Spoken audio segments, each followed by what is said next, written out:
This is Margie Feltune, CEO and co-owner of Interview Connections, and this video is about numbers. Yay! So I talk about numbers all the time. If you watch my videos or listen to our podcast, you know that I'm slightly obsessed.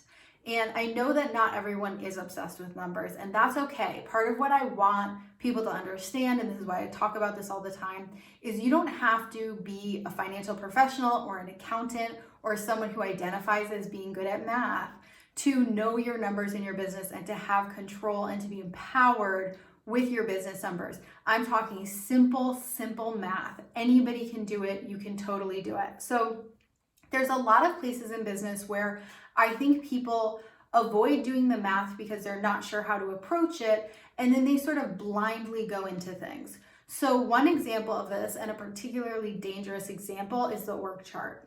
So we have an incredible group coaching program. This is something that I do with our group coaching clients. We have a whole module on this.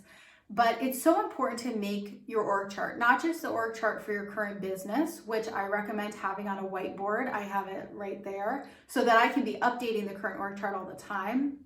But when you set a goal for your business, so say you're at 2 or 3 million and you want to grow to 10 million or whatever it is, making an org chart for 10 million is really important, right? Because if you actually are serious about getting to 10 million, you need to start visualizing what that's going to look like in terms of staff, in terms of your team, and you have to go through the process of laying that out. Now, it's not set in stone. Things will change, right? It's not like you're necessarily going to fill exactly that org chart because you may learn new things on the journey. Hopefully you do, which will change that. But you have to have something. You have to have a starting point. Otherwise, it's just a dream. It's not actually a goal that you can achieve. Once you make an org chart for it, it is achievable, right? Because you can totally understand what roles you're hiring for, how you're training and developing, what leadership you're going to need. Once you make all that real, that goal gets much closer.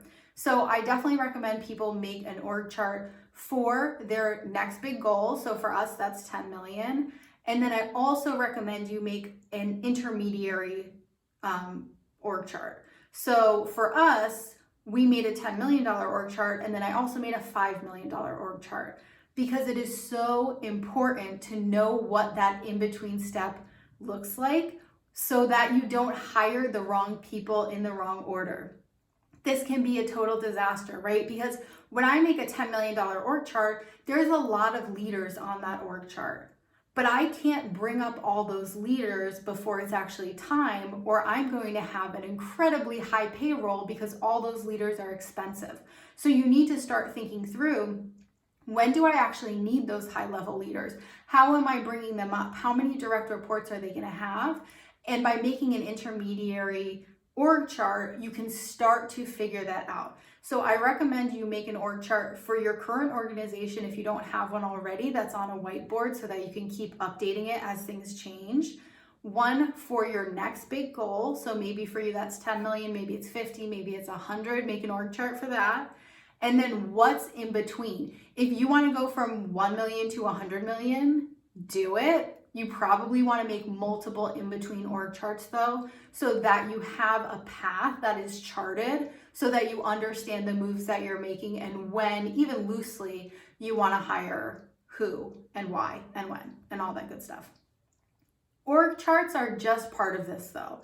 When I make a future org chart, the second thing I do is I make a spreadsheet, and I have a template of the spreadsheet that we give to our clients, but you can totally whip one up. When you make your org chart, so say you've made your $10 million org chart and you're like, this is beautiful. You get it all shiny. It looks all pretty. Amazing. How much will that actually cost? Because if you've made an org chart full of amazing executives and that org chart is going to cost you $10 million a year, then that's not a good org chart, right? If you're planning on hitting 10 million in sales and you're going to spend most of that on this org chart, the org chart doesn't work. So in order to find that out, you need to list out on a spreadsheet each position, how many of them there are, how much that position costs the business, do some simple formulas, and then get a total. How much am I actually going to pay per year for all these positions?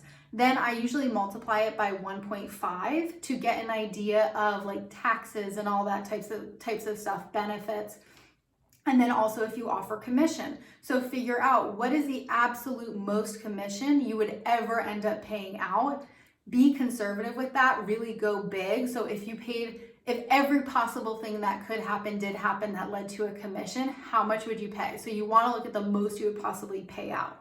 And then you add all that up, right? Any stipends, bonuses, get that in there. And then you have on a spreadsheet, again, not set in stone, but you have a very good idea of what that org chart will cost. And then you have an opportunity to ask yourself, am I willing to pay this much for payroll at 10 million?